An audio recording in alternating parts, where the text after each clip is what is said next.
Welcome to the Asking Why podcast. I'm your host, Clint Davis, and glad to be back in here. I know we've not been very consistent the last couple months. We've had maybe one or two podcasts each month, so sorry about that. I know that you guys love to hear, 3 or 4, but we're going to be back, and we're building out the podcast studio, so we have some different video stuff in the next couple of months, and to be able to have more guests and have 3 or 4 people at a time, and we're going to launch a couple new podcasts about the church and all that stuff. So keep listening, keep looking for that, and you can find it where we put out everything else. But today we have Mr. Andy Coates with us, and man, I'm glad to have you today. Man, glad to be on the podcast. Appreciate the invite. Absolutely. Andy is an author and does a bunch of other amazing things that I'll let him tell you about. But we both have this Friday at the Shreveport or Bossier? The Bossier Arts Council. Yeah. I don't know where anything is. At the Bossier Art Council, we're doing we have a bunch of authors, local authors, getting together to do a book signing and talk about our books and do some readings. And so if you're listening to this and you're a local author or you aspiring author or you just like books and want to hear about it, there's 12 or 15 of us that are going to be there. Yeah, quite a few. Yeah, Lola Magazine, which is a local magazine, is putting it on. And we're excited about it. We're excited to go and talk and meet. And we've all gotten together once or twice and taken pictures and kind of seen each other's books and sent emails back and forth. But it's quite impressive, the amount of talent we have. I didn't realize how many writers are from this area. Yeah, it's crazy. Really famous to guys like me and you. Yeah, who's the really famous ones? I saw that. The guy who did Roly Poly Oly. Oh, yeah. William Joyce, I think is his name. I think that's the right name. Awesome. But okay. yeah. That's cool. He's done all kinds of stuff with Pixar, I think, and movies and stuff. So yeah, he'll be there. I don't know. He ended up in the magazine. Yeah. And, I don't know if he'll be at the signing or not. He wasn't there for the photo shoot we did. That's right. Okay. I was like, I didn't think I'd run into him. Yeah. Awesome. Well, that'll be this Friday, and you can look at our Facebook page or Instagram page, and I'll post stuff about that. If you want to come, we'd love to have you sign some books and talk to you or sell you some books. So yeah, Andy, tell us about you. Tell us about what you do. Tell us about your books, all that stuff. Yeah, so grew up in the area, in Shreveport-Bossier area, and went to start out college at Louisiana Tech. Where I was them dogs? Yeah, I was a national champion powerlifter there. Oh, wow. At Louisiana Tech, and did that for a year, powerlifting, and then realized I was spending more time powerlifting and socializing and not a whole lot on education. Well, you won a national championship, That's so right. Who cares Yeah. now? I mean, just hang it up after that. Yep. And so I moved back to Shreveport, finished out at LSU in Shreveport. Yeah. And then moved on to Virginia for seminary. Okay. Where I spent 20 years in full-time ministry. Wow. And so I went to seminary in Virginia, and that's where my wife was in Virginia. It's before Liberty now has a lot of online programs. Okay. Liberty is what it was? Yeah, Liberty okay. University. Awesome. But they launched online programs when we were there. And so the school went from our 12,000 students to 100,000 students within a couple of years because of their online programs. Yeah, you're how old? I'm 40, just turned 41. Yeah, so we're the same age. Yeah, so it's like the internet hit, 12, 13, and no online things happened for another decade. Yeah. And they had a couple of the online options. You could take an online class, but it was more they mailed you DVDs that you'd watch and then have to do stuff online. So that wasn't anyway, so we met in Virginia, and then we've been married now for 13 years. Awesome. And have had, I guess this will be 14 years this year that we've been together, and we were in ministry, traveling all around, and I've slowly tried to work on my doctorate in the mix of all that stuff, and then I stepped away from full-time ministry a couple years ago, and felt like the Lord was calling me I've known for years to be a person of influence and resource, and made the decision to step out of full-time ministry and start doing some of my passions, which entrepreneurship, helping businesses. I'm all but dissertation on my doctorate in business. Oh, wow. So just helping businesses with their systems and things like that. So that led me into the book writing, and that was my desire, was to write some leadership and business books. And then just decided, hey, I think I'd like to dabble in the children's book world, and started writing children's books. Yeah. And won an award with one of them, and that's been a whole lot of fun. Yeah, what was that one? Uncle Buck's Treasure is the name of that book. And there's 2 books in that series, and so the first one was an award-winning book, and we were pretty excited about that. That's awesome, man. Yeah. So where did the writing idea come from? So for years, I just being in grad school for so long, I'd write so many papers. So many papers that I enjoyed writing. Yeah. And so I thought, I'm going to write a book one day. And so I have a leadership book that I've written that I still have yet to publish. I've now done 8 total books, and I still haven't published that leadership book. Wow. But, yeah, so that I knew I wanted to write, and as books would just pop in my head, I was like, let me put pen to paper. And I had time. I stepped away from the full-time ministry role, and so during that season of transition before I jumped into something else, it took about 6 months and just did a bunch of writing, and that's where the book showed up from. And now about every 2 months I'm rolling a book out. That's cool. Now, are you self-publishing, or did you go Self-publishing right now, but I have a children's novel series that I'm working on.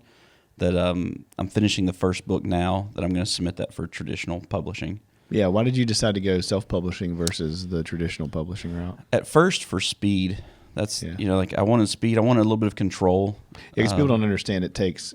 I was meeting with Zondervan for Building Better Bridges. Yeah.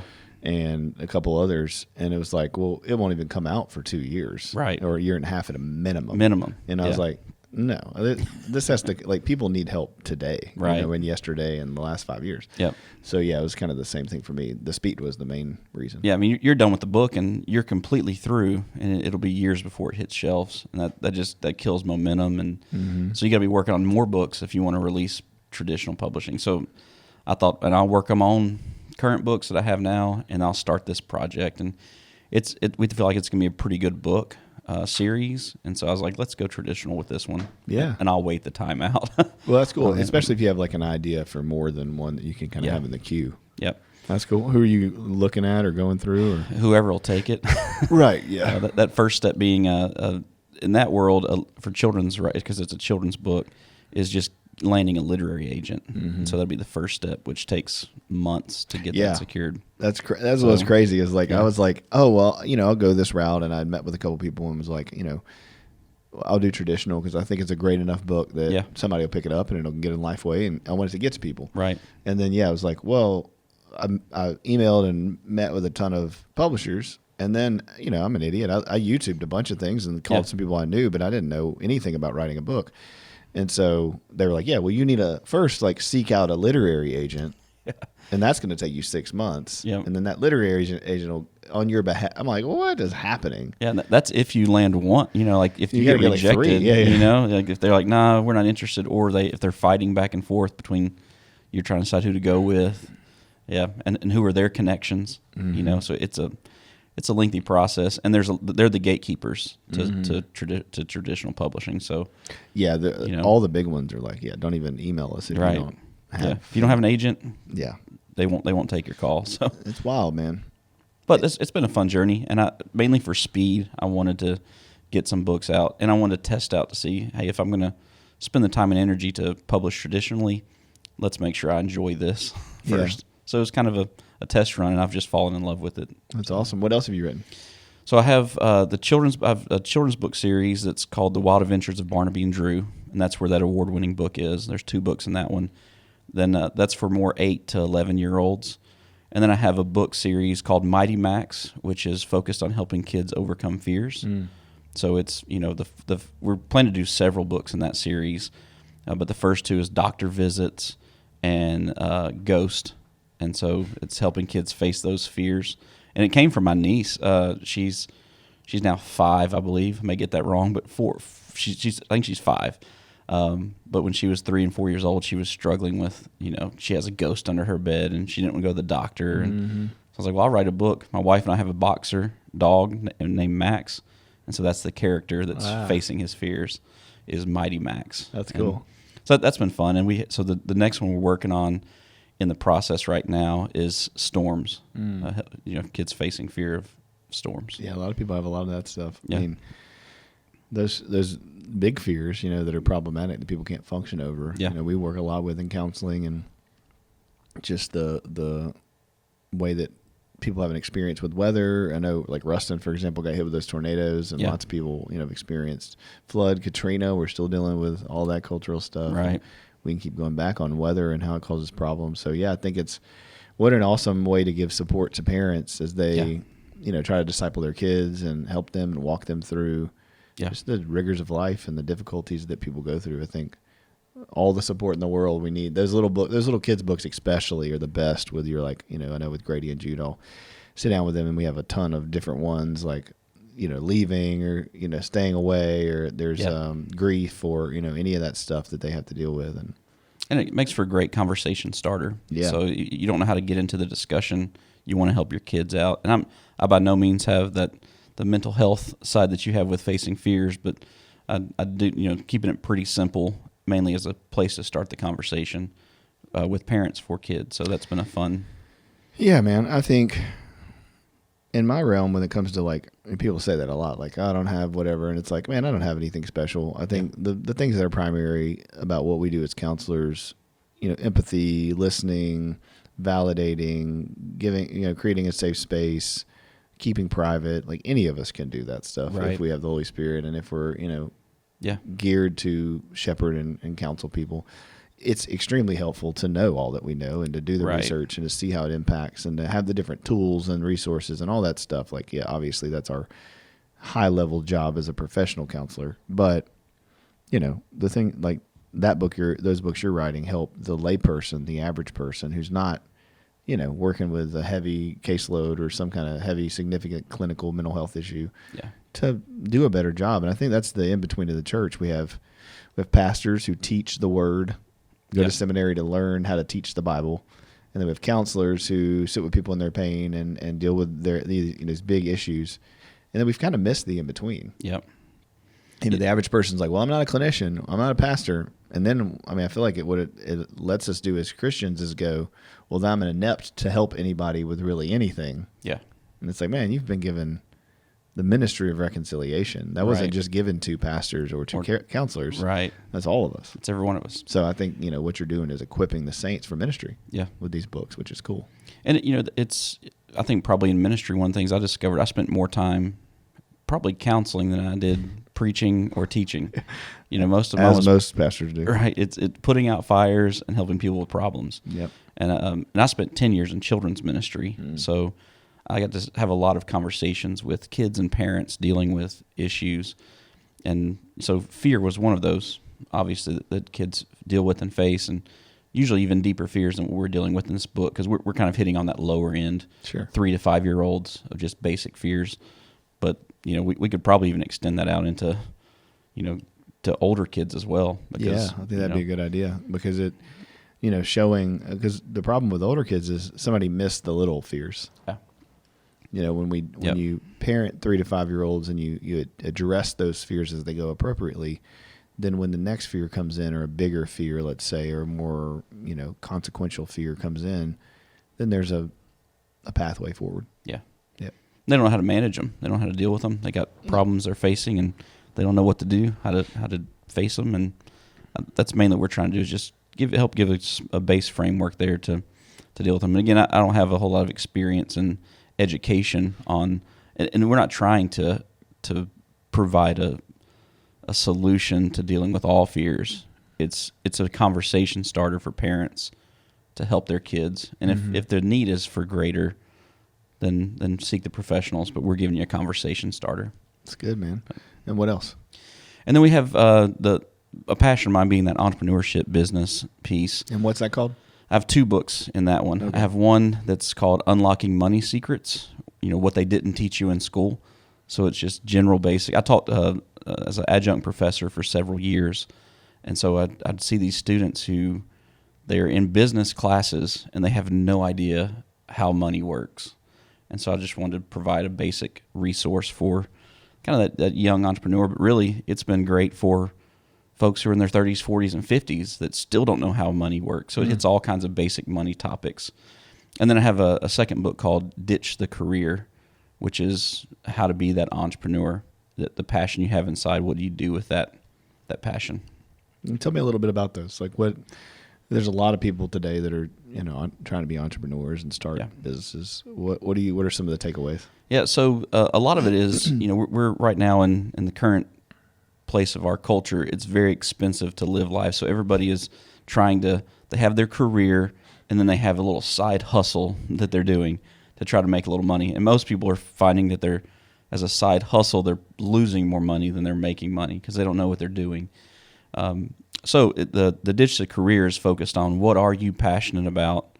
What are some things you can do with those passions to turn them into revenue producing income streams. And so it hits on different ways in which you can make money, and then eventually maybe shift that into being what your career is, if you want to call it that, but how to become that entrepreneur. And then the money piece, really, that was the digital career came first. But then I realized if you're going to send all these people out there to start their career and they don't know how money works, they're trying to run a business without knowing those money secrets, if you will. So it's like, let's put a resource out there that helps provide basic information on how money works. And my wife and I do a lot of real estate investing, flipping houses, rental properties. And there's a lot of people that don't understand how that world works too. So we took in that book several different entrepreneurship ways that people make money, things like real estate and how passive income works, because nothing is truly passive. You may get there eventually, but it all takes work. If there's not work and hustle and energy and effort, it won't become passive. People think they step into passive income, and that's not how it works. That's right. Passive income is because of a lot of years of actively investing and pursuing their passions, desires, or investments. So thought we'd give a resource to folks on, okay, I have what am I passionate about, and then how do I financially make this work and learn some things that maybe I didn't learn in school along the way. How do you see that impacting the church, or do you use that within church? What's you left the quote unquote full-time ministry from a vocational standpoint, but. Right? Yeah. So it's not fully. They're not Christian based by any means. We're not trying to preach or teach or anything through them, but I can't help but be a pastor in just the nature of who I am. So a lot of it is shepherding. One of the things I've spent more time counseling about wasn't about problems with kids and things like that. Most of it was money related. In fact, most of divorces were happening because of financial issues. That's a big strain that's in most marriages, is financial stress. And so trying to just help or I want to go pursue my dream, and I'm also buying this boat, and I'm going to buy this side-by-side, and I'm going to buy this camp house, and so they're just throwing money, and it creates tension in the home, and when there's tension around money, everything starts to crumble. So it's wired in a way, and I drop a lot of little nuggets of spiritual insight and wisdom into the books, just to my aim is to reach into that business world, but if I'm going to do that, I also want to make an impact in the Christian realm as well. So I just can't help but do that cool. As a minister. But even just as a follower of Christ, I believe that's our responsibility, is to go into the world. So we haven't used that a lot in churches, but it's been a great resource to, hey, let's drop some nuggets. And when people ask about more, it's like, well, at the end of the day, it all belongs to Him. So I heard somebody say recently, instead of thinking about like tithing as being, giving to, I've always really heard, tithing is giving 10% of God's money back to God. Yeah. Not giving, you have this money and 10% of it goes to God. It's like, it's all His money. Right. You're just giving 10% of His money back to Him. Which again, I'm not saying that it's a definite 10% or getting into a theological debate about that. Right. But the other day I heard somebody say, no, what we should be thinking is how much of God's money should we keep? Yeah. And I was like, ooh. Wow. That's a good, that makes it hit home. When it's like, it's all His money. Yeah.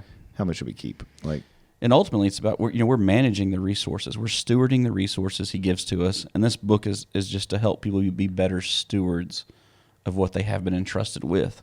So if they do have the money coming in, how do you manage that in a way that is honoring and glorifying to the Lord? And there's not a whole lot of guys in the Christian space that address this outside of Dave Ramsey. Right. And Dave Ramsey has he is anti-debt, and which is great, taking that approach. But it's also, it can be a turnoff to some of the guys who are business guys who are leveraging debt to make money. Yeah, you're right. I think there's two realms. Ramsey was really helpful for us when we were poor and didn't know how to manage money, and when we were just making bad choices and got ourselves in a bad position. Right.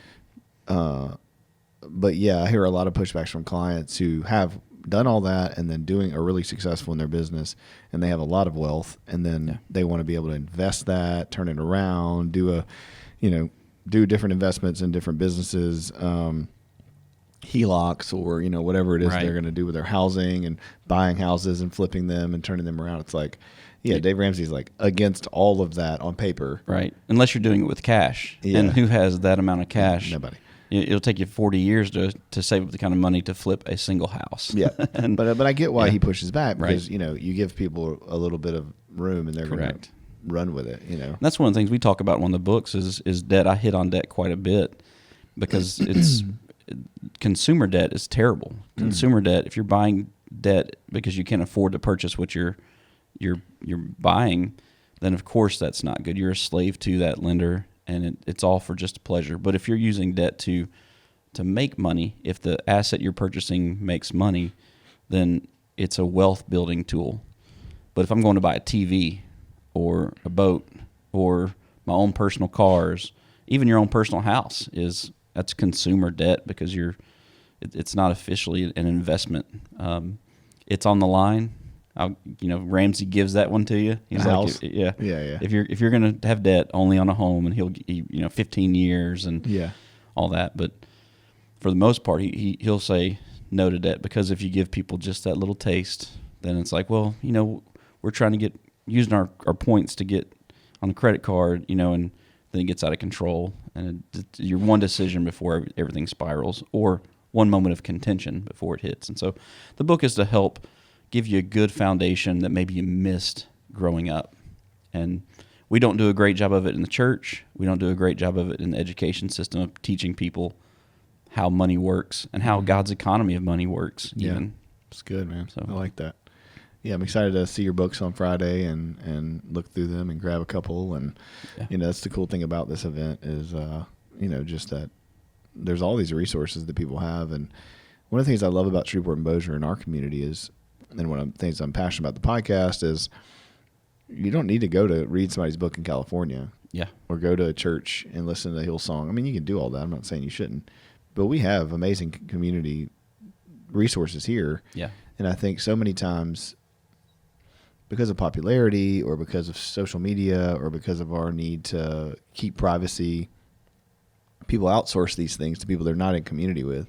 Yeah. And so my challenge for people who are listening to this, who are in Shreveport and Bossier or whatever city you're in, find the people in your area that have these same jobs and resources. Don't find a coach who's in Tennessee. Right. Find a life coach that lives here. Yeah. And that can help you, and that, that's giving back to our community. That's helping, find an author like children's book on, fear. Like, yeah, I'm sure there's some great ones on Amazon, but what an opportunity to support somebody in our community who, loves our kids and is in our community to support us, and give back to that. So, I'm kind of, preaching to the choir here, but, the reality is that if we would use the resources here and shop local and do those kind of things, man, we would just raise the community up. Yep. And it gets challenging because everyone's trying to save where they can save, and they're trying to, they're seeking out what's the best I can get, the value for what I'm spending.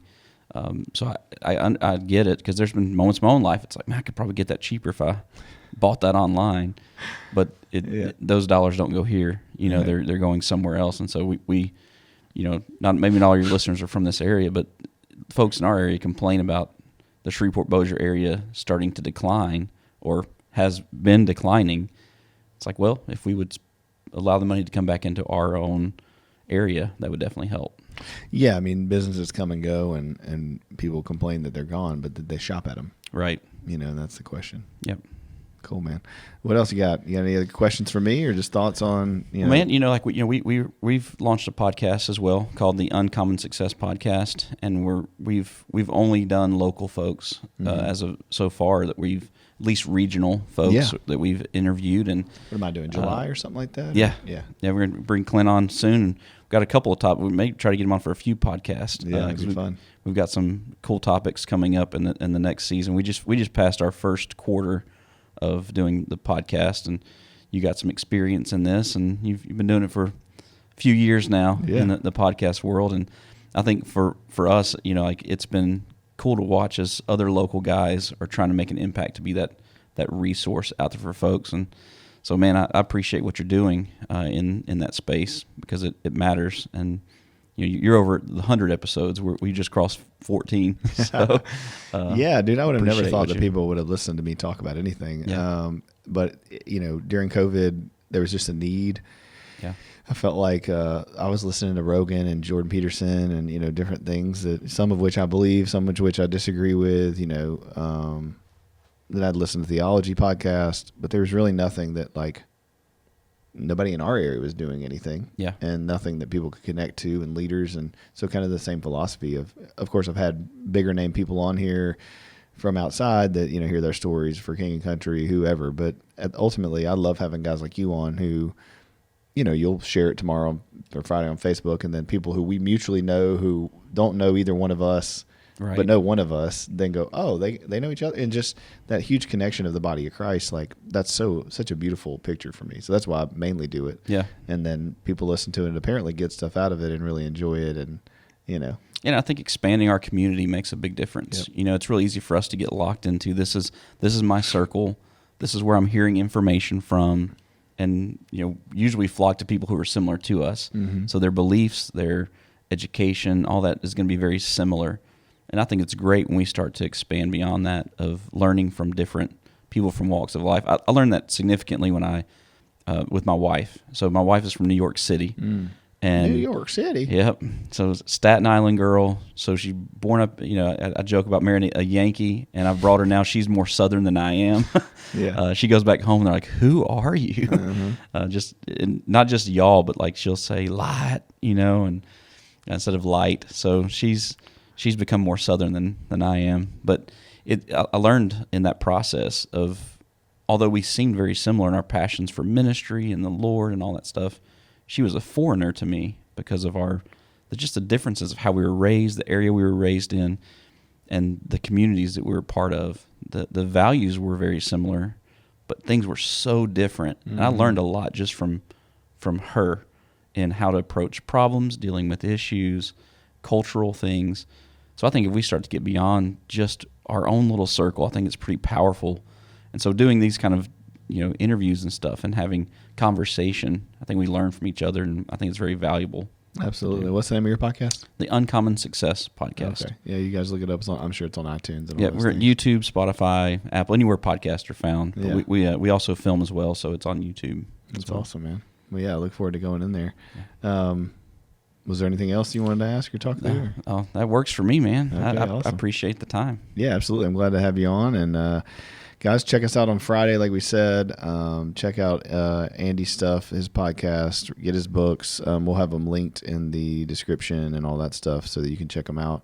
I just appreciate you being a resource to our community. Yeah. I love people who love the Lord, but who also understand that, being a preacher is not the only way to do ministry in the world that we live in. And so I love that you've integrated yourself into so many different areas to help people and businesses and individuals thrive, but also, chase after Jesus. It's probably the most powerful lesson we've learned this season is that ministry doesn't have to be the paycheck and the full-time job. Ministry happens day in, day out life. And all of us are called to that, not Absolutely. just those vocationally. That's good, man. That's a good way to end. If you're out there listening and you want some help and resources, you know where to find us. Check Andy out. Come visit us on Friday at the book signing. You can find all that stuff on our social media pages.